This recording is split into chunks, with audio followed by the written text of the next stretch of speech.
น้อยก็ยืนยันทุกคนเอ้ยเนาะยืนยันนั่งยันนอนยันแหละแนวใดข่อยก็สิขายต่อให้ผัวข่อยเฮ็ด9 สั้น10 สั้นข่อยก็บ่อยู่ข่อยสิขายคำเว้านี่โอ้คำเว้าน้องแดงเว้าออกมานี่พังเลยกะมันก็บ่ม่วนหูปานใดเด้พี่น้องเอ้ยเนาะน้องแดงนี่เมื่อก่อนนี่จากคนที่เฮาเบิ่งแล้วเฮาอีตนเนาะน้องแดงนี่เป็นคนที่น่าฮักเอาพี่น้องไอ้เนาะเอ้ยเว้าก็ได้น้องเว้าก็ได้ไอ้ว่าอวยพรเพิ่นนี่ ขอบใจพระเจ้าอวยพรให้อยู่ดีมีแฮงให้ลูกสำใดก็ให้ได้ร้ายกว่านั้นให้ได้มาคืนมาเป็น100 เท่าพันเท่าบ่ให้เจ็บให้ไข้ให้อยู่ดีมีแฮงเอาพระเจ้าก็อาเมนเลยเนาะพระพุทธเจ้าก็สาธุเอาคือกันพระเจ้าก็เด้อข่อยเมื่อก่อนได้บัดนี้บ่ได้มีหยังอยากเอาให้ข่อยบ่เครื่องหมักบวบกระต่ายมี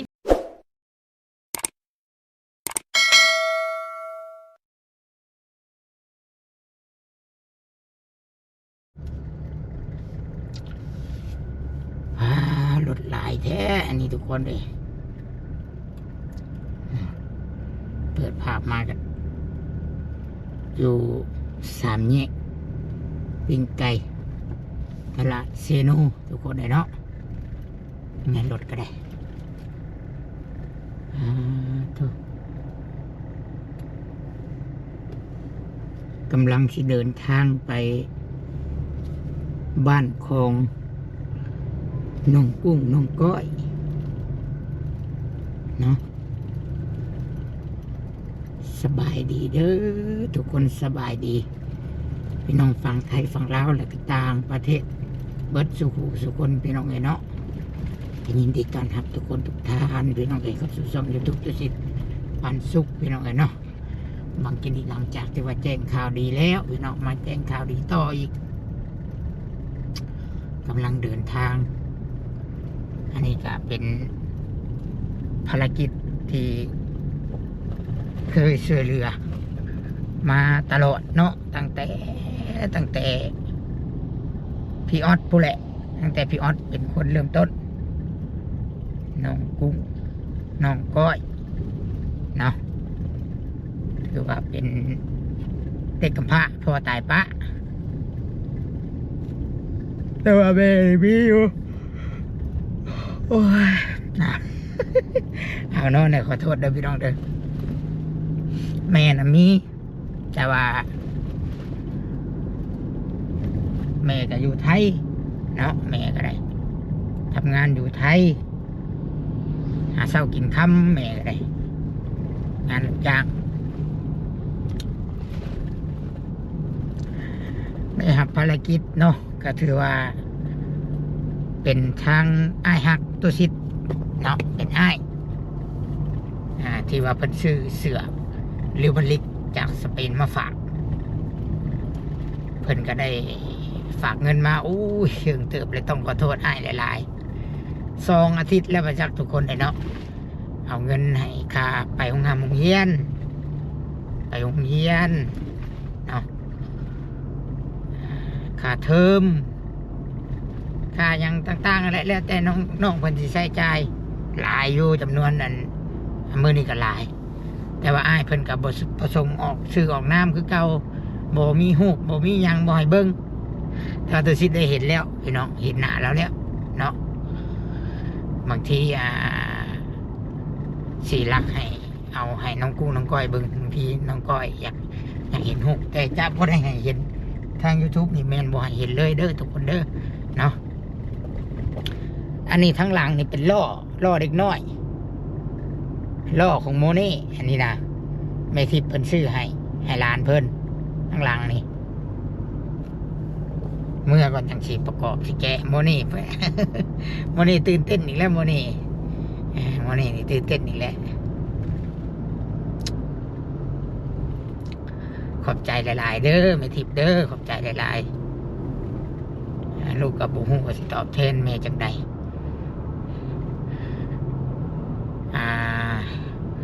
เนาะตอนนี้ก็เดินทางทุกคนกำลังเดินทางเสียเงินไปมอบให้น้องเพิ่นอีกเนาะแต่มีแต่สิบอกสิสอนน้องเพิ่น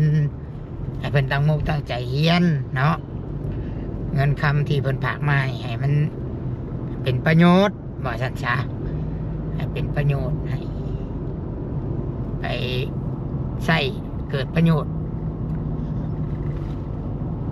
ให้มีวิชาอาชีพติดโตเนาะทุกคนเลยเนาะไงมาอยากเป็นยังเป็นหมอบ่เป็นครูบ่จังบ่ได้ไปทำงานทุกยากเนาะพอมีเงินเดือนใช้เลี้ยงเป็ดเลี้ยงหมูเลี้ยงงัวเนาะเฮ็ดเกษตรไปนำแล้วก็เฮ็ดเกษตรไปนำแล้วก็เฮ็ดการไปนำเนาะถึงว่าเงินเดือนสิน้อยเขาก็หมุนใส่ไปแต่ก็สำคัญกับมีความรู้ติดตัวนั่นแหละเนาะสำหรับน้องกุ้งน้องก้อยก็ไปผู้เดียวทุกคนเลยไปผู้เดียว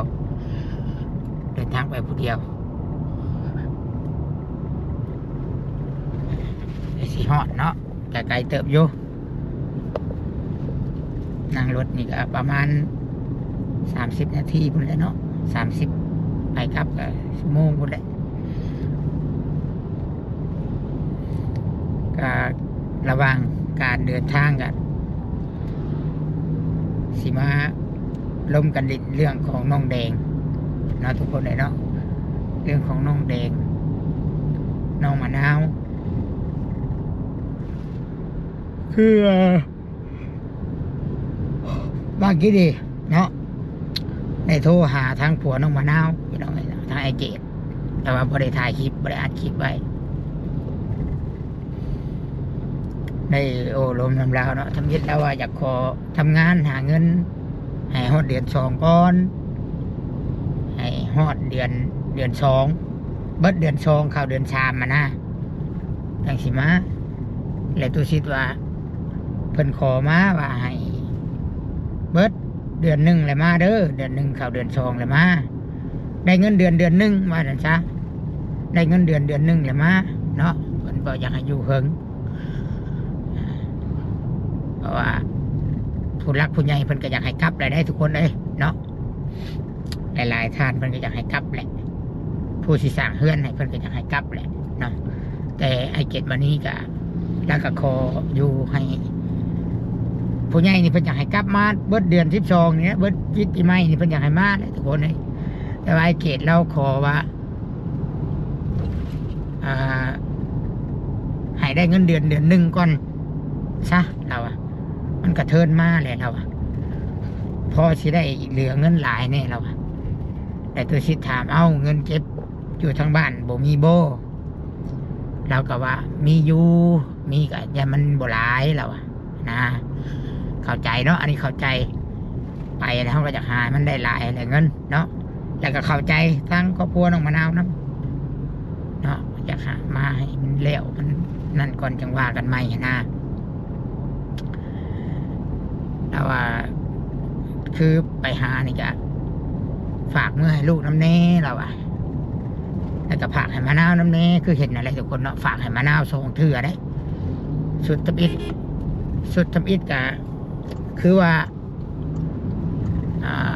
3,000บ่หรือ2,000นะฝากมานะหลังจากที่ว่าเราไปนะแล้วก็เดือนที่นี่ก็ฝากมาอีก5,000มันบริน้อยได้ทุกคนเลยหลายเติบได้เนาะอันนี้ฝากเมื่อให้ลูกอีกแล้วเราก็เลยขอซะแล้วขอให้มันได้อยู่อีกเดือน1ซะแล้วเนาะอีกเดือน12ได้เงินเดือน1ในจ้างสีกับแล้วโอเคเนาะก็เดี๋ยวสิไปแรงเนาะคันเมื่อคันมีโอกาสก็จะไปแจ้งบอกน้องมะนาวก็อุกใจยันผัวนี่ไปเลยยันผัวบ่มายันผัวตัวมะนาวก็ได้เข้าใจอยู่ดอกเนาะ แล้วก็สิบ่เฮ็ดดอกเนาะทุกคนเลยเนาะคันว่าเราปะเราถิ่มเลยก็เราก็สิบ่ฝากเงินมาให้มะนาวเราก็สิเงียบไปเลยอันนี้ส่วนเรื่องมะนาวอันนี้โอ้ยหอดอดอีกแล้วดิพี่น้องเอ้ยขอโทษขอไป เอาบัดนี้เรื่องของน้องแดงน้อยบาดนี้น้องแดงน้อยคอยหักกำมาเดือดอีกบาดนี้เนาะน้องแดงน้อยก็ยืนยันทุกคนเอ้ยเนาะยืนยันนั่งยันนอนยันแหละแนวใดคอยกระสิขายต่อให้พวกคอยเฮ็ด9 สั้น10 สั้นคอยกับโบยูคอยสิขายคำเว้านี่โอ้คำเว้าน้องแดงเว้าออกมานี่พังเลยกะมันกับโบม่วนหูปานใดเด้พี่น้องไปเนาะน้องแดงนี่เมื่อก่อนนี่จากคนที่เฮาเบิ่งแล้วเฮาอีตนเนาะน้องแดงนี่เป็นคนที่น่าฮักมีคำเว้าเว้าจาแต่อีตนถึงเราสีเดือดาเนาะเราสีเดือดาเลือแล้วเว้าเข้าใจยากแบบแผ่นซีดีข้างแน่บัดตอบก็ตอบบัดบ่ตอบก็บ่ตอบกันแต่ยังบ่ได้ปานนี้นะว่าง่ายๆใช่เมื่อก่อนน้องแดงบ่เคยเว้าเก่งเว้าจาอันนั้นปันใดแต่ข่าวเราไปพูดแหละพี่น้องเนาะแต่กับว่าได้บาติทั้งใดดอกเนาะอันนี้ว่าพื้นว่านิสัยเราเปลี่ยนไปนิสัยน้องแดงเปลี่ยนไปหลายเนาะเบิ่งเราเว้าคำจาแล้วแล้วก็โอ้มันยากตื่นรู้สิซอยสุดนี้เนาะพี่น้องเนาะมันแนวนี้เนาะคำว่าเอาน้องแดงพังอยู่กับเพราะว่า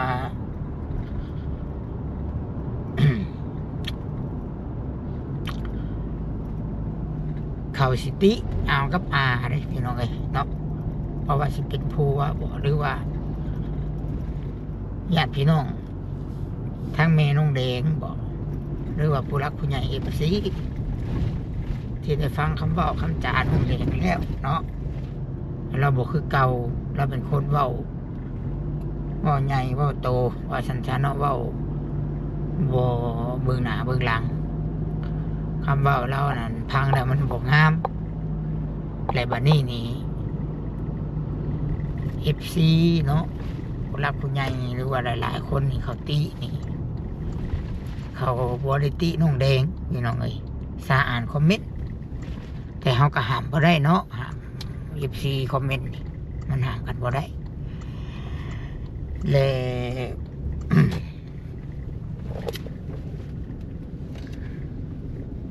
เพิ่นสิติว่าเป็นย้อนกับเป็นคนบอกสอนแนวบ่ดีบ่สินะแต่บ่ได้หมายความว่ากับดอกพี่น้องเอ้ยเป็นน้องแดงเองนั่นแหละเว้าเนาะเพราะฉะนั้นแล้วก็กับนี่ต้องอย่าตามใจน้องแดงเนาะหลาย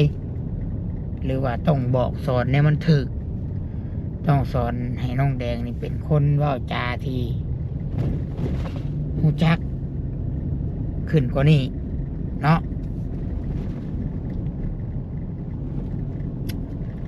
ตะกี้แต่เราอยู่เราบริการว่าแบบสิได้ไปหน่อย แต่ว่าเราก็เก่งขึ้นเนาะเราก็มีพัฒนาการที่เก่งขึ้นนะและอยากแนะนำเนาะถ้าหากว่ากับยังคิดเห็นยังคืออีตัวน้องแดงเนาะอยากให้กับและก็น้องแดงปรับความเข้าใจกับบ่าวญาซะเนาะตัวใดมันบ่ถูกต้องกันตัวใดคิดว่าพวน้องแดงเฮ็ดบ่ถูกเนาะบ บ่คักบ่แน่ก็ให้ร่วมกัน แล้วก็ตัวใดที่ผัวน้องแดงคิดว่าเอาเฮ็ดบ่ถือแน่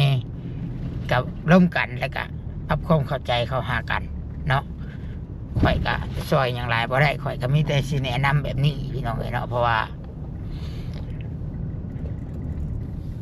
ผลสุดท้ายแล้วนี่ถ้าต่างคนต่างยังบ่อ่อนบ่ยอมใส่กันบ่หันหน้าร่วมกันเนี่ยมันสิเป็นแบบนี้เด้อสิบอกสู่ฟังเด้อณในตอนนี้ใจเบาญานนี่เราก็ออกแล้วบางทีเราเงียบไปเลยเนาะบางทีถ้าเราเงียบไปเลยเราบ่ติดต่อมาเลยเราบ่สนใจเลยถือว่าเราเมื่อยใจเราออกแหละเรายาแหละสำหรับน้องแดงจากฮักกับเบิดฮักแหละคนที่สิเสียผลประโยชน์1ผลประโยชน์2เสียใจ3เป็นไม่ห้างนางใหม่มีเปรี้ยวมีแมงหลานเจ้าได้น้องแดงได้เนาะน้องแดงได้สิว่าสิซะจากที่มีเงินมีผัวส่งเงินมาให้มันดีไรมันเป็นบ่ดีไรสิว่าสิเนาะมีอย่างก็ให้อดเอากันอย่าหวังบ่ต้องให้น้องแดงหวังสูงหวังหลายซัมมีไส้เนาะว่าง่ายๆนี่ข่อยคิดว่าอาทิตย์หนึ่งหมอยาเราฝากมาให้$100นี่เรามีความสามารถเฮ็ดได้อยู่เลยทิศละ$100ถ้าน้องแดงสลัดโฮมเอาข่อยยังใส่บ่เบิดปานนั้นได้ทิศละ2 ล้านกีบว่าง่ายๆคันยังใส่นี่สำหรับน้องแดงนะที่ละ500,000ยังหลายเลยฮะสำหรับซื้อกินน้ำมันนั่นนี่น้ำตุก10,000 15,000สูงสุดทางตัวใดมันแพงกันหรือหันโฮมไว้เข้าบัญชีไว้แต่ที่แรกผู้ขอสิวางแผนเนี่ยพี่น้องเนาะย่างให้ดีต้องเปิดบัญชีให้น้องแดงเปิดบัญชีให้น้องแดงผัวแล้วผากมาเข้าบัญชีน้องแดงโลดปั๊บมีเท่าไหร่โฮมไว้40-50 ล้านเข่าของน้องแดงเบิดคือเบาญาเบาสิ่งที่เราต้องการส่วนที่เราสิให้เนาะก็มีอยู่ต่างหากเราสิให้นะเนาะแต่บ่แม่นว่าผากไปเท่าไรเลยเอาเบิดแล้ววะผากไปเท่าไรเลยเขาเอาเบิดอันนี้ไงส่วนที่เบาญาเบาเด้อพี่น้องเด้อเนาะเลยเอานี่สิแก้จังไหนบ้านี่เดี๋ยวมีเวลาข่อยจะจังสิโทรลิ้นน้ำเพิ่นว่ามันเป็นจังไดอย่างนะพี่น้องอันนี้ทุกคนคิดว่าตัวชิดว่าผิดหรือถูกเนาะถ้าบ่อยากให้ผัวน้องแดงคิดน้อยคิดใหญ่หรือว่าบ่อยากให้ FC เว้าไปต่างๆนานาสิ่งที่ว่าควรเฮ็ดอันนึงพาน้องแดงไปเปิดบัญชีผัวเราฝากมาเลยให้ข่าวของเราโลดบ่ต้องแต้ต้องของเราบ่ต้องว่าถือไว้ให้เนาะพออันเข้าบัญชีอยู่แล้วมันมีไฟเอาได้เนาะเข้าบัญชีน้องแดงปุ๊บแล้วบัดนี้คันว่าอยากจ่ายเนาะมีค่าจ่ายใช้หัดนี่กะจังบอกผัวเราให้ผัวเราส่งให้ตั้งหากค่าอันนั้นค่าอันนี้บอกเกี่ยวกับน้องแดงบอกจังว่ากันเนาะอันนี้คือทางออกเนาะถ้าหากว่าบ่เฮ็ดสิ่งนี้คือข่อยแนะนำนี่ข่อยก็บ่ฮู้ความสิว่าเนาะก็คิดว่าสิ่งที่ FC คิดหรือว่าสิ่งที่ผัวเราคิดเขาอาจก็สิคิดไปแบบนั้นตลอดและคันว่า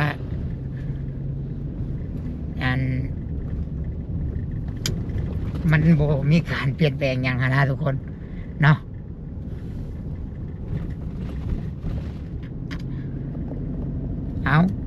คิดว่าจังไดเนาะคิดว่าถูกบ่หรือผิดสำหรับ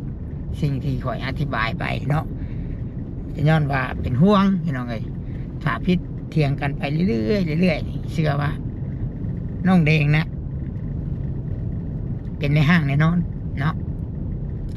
แล้วสิไปโทษว่าเบาหญ้าเป็นคนบ่ดีปะเมียนี่มันก็สิบ่ได้ได้เพราะว่าเว้าบ่เข้าใจกันเด้แดงกับบ่พังผัวเอาอาก็ไปทางหนึ่งบัดนี้อันนี้ว่าพื้นว้าเนาะเราจากปะอลีเราก็มีขออ้างปะได้นะบัดนี้แนวลูกเมียกับบริพังควบผัวอยากได้แต่เงินเราหายได้ยุแต่ว่าหายไปแบบมีแต่ว่าเบิดเลยเราอะผู้หาได้สิตายแล้วนั่นบัดหาเงินให้ใช้ผัดเวลาผัวเว้าเรื่องดินบ่อยขายผัดยังสิขายแล้วเราไปซี่หน้าพี่น้องเนาะวันนี้รถเราอยากปะเราก็มีเหตุผลได้แบบนี้พี่น้องเนาะถึงหรือผิดทุกคนคิดว่าสิ่งที่ตุสิตบอกสุฟังเนาะให้เอาเก็บไปคิดพิจารณาเบิ่งเนาะเพราะว่าคิดว่ามีคนส่งเงินให้น้องแดงใช้เดือนละอาทิตย์ละ150 เหรียญหรือว่า200มันดีได้เรายังบุญมีได้ข่อยสิบ่หล่อนๆซะข่อยยังบ่มีคนส่งให้ใช้แบบนั้นได้หาเองได้ด้วยมือด้วยตีนมีอยู่แต่เฮิงเพื่อเฮาก็บ่กล้าขอได้ขอเพิ่นแบบน่ะมีแต่เพิ่นให้เองเนาะเพิ่นพอฮักแม่ฮักปู่ย่าก็ได้ที่เพิ่นอยู่เมืองนอกเมืองนาเนาะและบัดนี้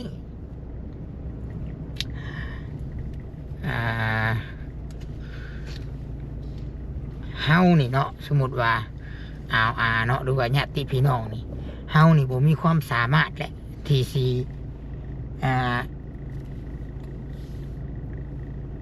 โอ้ประเทศยังว่าหลายแต่นี่หลายแต่กินดองเนาะดองก็เรียนดีคนเต็มเลยนี่ว่าง่ายๆเนาะทุกคนเฮาคิดว่าเฮานี่บ่มีความสามารถที่สิหาเงินให้หลานเฮาใช้ได้อาทิตย์ละ200 เหรียญอาทิตย์ละ100 เหรียญบ่ได้น้อยได้เนาะเฮาได้สำนั้นก็ดีแล้วให้คิดแบบนี้ซะให้ปรับความเข้าใจกันตัวใดบ่เข้าใจกันก็เนาะแล้วก็ฟังตัวใดแนะนำกันฟังความกันมันจังอยู่นำกันได้ยาวๆเนาะให้คือเห็นอนาคตเนาะสำหรับเรื่องน้องแดงเดี๋ยวสิประมาณนี้แหละเรื่องน้องแดงพี่น้องเคยว่าอีกสักก่อนแนะนำเพิ่นเนาะแล้วก็ใกล้ชีว่าใกล้กับบ่ใกล้หรอกตอนนี้กำลังขี่รถไปหาน้องกุ้งน้องก้อยเดี๋ยวไปฮอดเรือนเพิ่นจังไทยมอบเงินให้แล้วก็สิกลับพี่น้องเนาะโอเคทุกคนเดี๋ยวจะขอปิดคลิปไว้ก่อนแล้วจะไปเปิดบ้านฮอดเฮือนกุ้งก้อยกุ้งเนาะ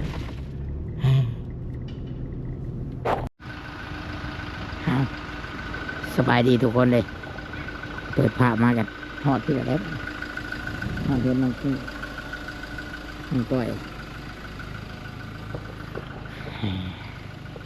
เดินทางมาผู้เดียวเสียเงินมามอบให้เพิ่นเนาะเพื่อนเพิ่นกันแล้วคือสิอยู่พากันนอนอยู่ในนี่แหละเนาะเลือกมาวันอาทิตย์เพราะว่ายันบ่พ่อเพิ่นอันสิมาแบบมือเพิ่นเข้าโรงเรียนเด้เพิ่นยังเข้าโรงเรียนอยู่สบายดีสบายดีสบายน้องสบายดีคือใส่สีแบบเจิดแท้มื้อนี้สีหุ่งเนาะสีชมพูสบายน้องเป็นบ่ได้ไปทางใดบ่มื้อนี้วันผิดบ่ได้ไปใส่ยังไปโรงเรียนปกติบ่แต่ว่าเมื่อวานนี้ไปตัดอ้อยเมื่อวานนี้เป็นวันเสาร์ก็เลยไปตัดอ้อยวันเสาร์เด้เนาะบ่ได้เข้าเรียนเด้ผู้ยังได้เรียนเนี่ยตั้งใจเรียนเด้อจะไปแห่งใหญ่แห่งแนวล่อตากันลายได้บัดนี่ได้ค่อยได้พ่อกันเลยกับผู้ที่ฝากเงินมาให้เรื่อยๆเรามาหาค่อยมีแต่เราฝากบอกให้ตั้งใจเรียนเรามาเวะเข้าเดียวแล้วก็เมื่อไทยคือเก่าอย่า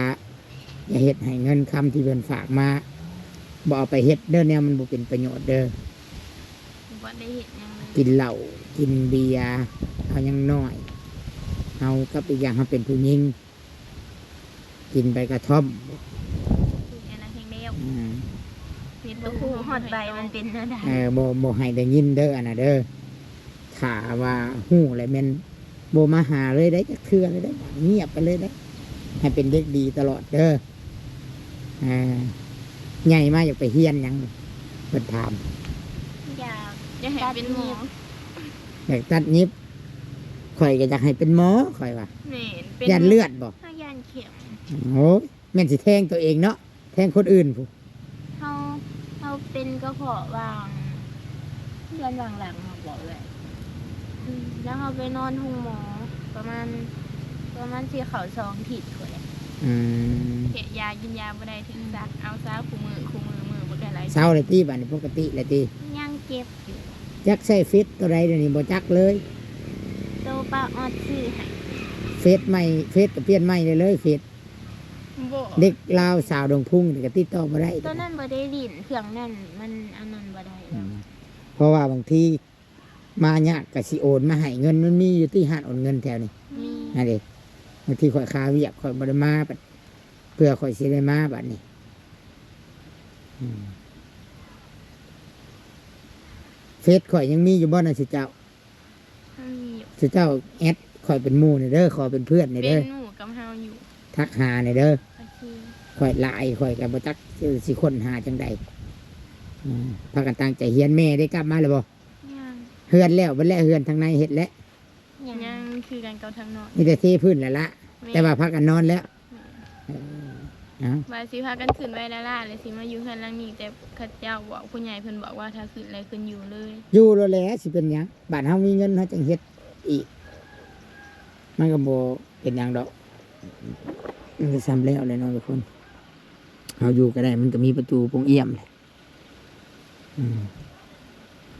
ให้ได้ห้องน้ำก็ได้แปลงใหม่ก็ไม่บ่ห้องน้ำนี่ฮะ เอาอันนะไทยหยามุงคือสิ แต่ว่าบ่ได้ก่อไม่บ่ แม่นแต่ก็เอาประตูใส่ ดินบล็อกนี่อันเก่าบ่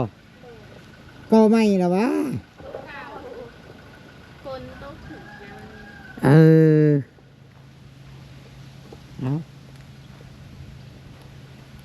เอาบ่เงิน เอา ไว้ไปโรงเรียน ใส่เนี่ยมันจำเป็นเด้อไปโรงเรียนเอาได้เดี๋ยวนี้ รถจักร ประจักษ์ เพราะว่าบ่มีรถหักส่ง ปัญญาเฮ็ดแหละ แม่นนักเรียนบ่ฮอด10แล้วเพิ่นบ่ เอ เก่ เพิ่นลุบบาดนี้บัด พระเจ้าไปเฮียนเก่งกระเบาเบิด2-3รถไปเฮียน เข้าไปทางพุ่นบาดนี้ แม่นเก่งกระเบานะ3รถ ทางได้ใกล้กลัวา ทางนี้กัน แต่เพิ่นคือไปเรียนทางนั้น ทางนั้นได้ยินเพิ่นเว้าหลายคนว่าไปเรียนอยู่พุ่นเป็นอาจารย์ใส่ใจว่า โอ้เจ้าคือบ่ใหญ่พุ่นซะ มันง่ายยะ ต้องได้ขึ้นเมืองเลยก็ค่าใช้จ่ายมันแพงถ้าไปทางพุ่นน่ะ เอามีเฮ็ดอังกฤษนำบ่ทางพุ่นภาษาอังกฤษมีบ่ ก็มีเบิด ข่อยแม่ยังข่อย ได้อยู่ดอกเนาะง่ายๆเนาะอ่ะพี่น้องเอ้ยเนาะอ่ะคนจักน้อยจักหลายสำใดข่อยก็บ่ได้นับดอกเนาะไปแตกมาแล้วก็เอามาให้เพิ่นเลยคือแน่บังหน้ากัน ดีใจบ่เอาไว้ใส่ใจเห็นอะไรเอาพี่น้องไอ้เนาะแต่ว่าผู้ฝากให้นี่เพื่อนก็บ่ให้ บอกชื่อบ่ให้เห็นหน้าอีกคือเก่า มือได้สิได้เห็น บ่ฮู้คือกัน อืม จากยามใดเพิ่นสิมาหา เดือนที่นี่ได้ขอเอามาให้เนาะเดือนวังลังเลยเนาะ แม่นบ่ เดือนละเทื่อบ่หรือ2 เดือนเทื่อหนึง จำบ่ได้ จื้อบ่ประมาณ2 เดือนเทื่อหนึงเนาะ แม่น ประมาณนั้นเนาะพอออดโทรหาอยู่บ่โทรหลินน้ำอยู่บ่ เพิ่นมีแต่แสบหา เพิ่นแชทมาอยู่บ่ โดยแสบเกี่ยวคือมื้อเลยตอนเช้าตอนเที่ยงตอนแลงเพิ่นแสบนํตลอด อ่าบ่ได้อันถามพ่อบ่อีนี่เราบ่ได้มาเยี่ยมบ่ เพิ่ พิ่นว่าเพิ่นสิลงมาช่วงสงกรานต์ สงกรานต์อ๋อ แล้วเพิ่นก็บอกว่าช่วงนี้เพิ่นบ่ค่อยมีเงินเพราะว่าญาติเพิ่นเข้าห้องหมอเพิ่น อ๋อเนาะแล้วก็เวียกหลายเนาะเวียกหลายแล้วก็พี่น้องเขาห้องหมอนี่พี่น้องเลยเอามีแต่ตั้งใจเฮียนเด้อได้เฮียนกันเด้อมีแต่อยาคือว่าเนี่ยอย่าให้หู้ได้ว่า ไปโบสร้างย่างโบงามเลย บ่ให้ออกเพราะแต่หึงงาน เออ ขำมาขับรถไปซื้อให้อยู่หันเวียด เราก็ยังหายหัว ไทยไม่เท่า แม่น เราหายบักเฮิงเราจมบักเฮิง คำมาแล้วก็ล็อกประตูไว้ ถ้าขำเนี่ยบ่ต้องออกไปใช้แล้ว อ่ะโอเค เอาฝากขอบใจทางผู้ใหญ่ใจดีที่เพิ่นซอยเนี่ยเพิ่นเอาเงินมาให้เว้าไปสิเว้านบเด้อเอามือขึ้นบนช่องไอ้น้องเอ้ยเว้าก็ได้น้องเว้าก็ได้ แค่ว่า อวยพรเพิ่นไหม ขอบใจพระเจ้าอวยพรให้อยู่ดีมีแฮงให้ลูกสำใดก็ให้ได้ร้ายกว่านั้นให้ได้มาคืนมาเป็นร้อยเท่าพันเท่าบ่ให้เจ็บให้ไข้ให้อยู่ดีมีแฮง เอาพระเจ้าก็อาเมนเลยเนาะ โด เอย อพระพุทธเจ้าก็สาธุเอาคือกันพระเจ้าก็เด้อ โด ข่อย ยเมื่อก่อนได้บัดนี้ โดย บ่ได้มีหยังอยากเอาให้ข่อยบ่ เครื่องหมักแบบกระจาย มีแต่บักคามอยู่กบหมดเลย จะมาคามพระสิขึ้นเอาให้บ่มะพร้าวก็มีได้โหเพราะมันสูงเออหรือว่าเอาหญ้าให้บ่เมื่อเนาะเอาว่าหยอกพี่น้องเลยเนาะกลับก่อนเด้อบัดนี้เด้อ โดย อีกเดือนหนึง2 เดือนบ่ได้จังพอกันอีกเอาสบายดี สมัยดี งัวมันไปถูใส่รถข่อยแล้วปะจัก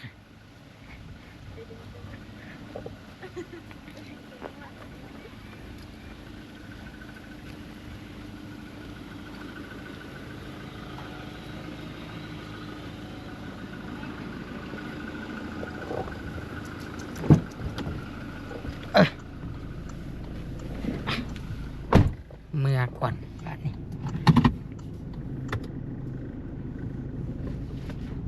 โอเคทุกคนเนาะสำหรับคลิปนี้ตุสิก็สิได้ขอตัวจบคลิปพี่น้องเนาะหรือว่าลาไปก่อนพี่น้องสิได้ขอกล่าวคำว่าสบายดีพี่น้องสบายดี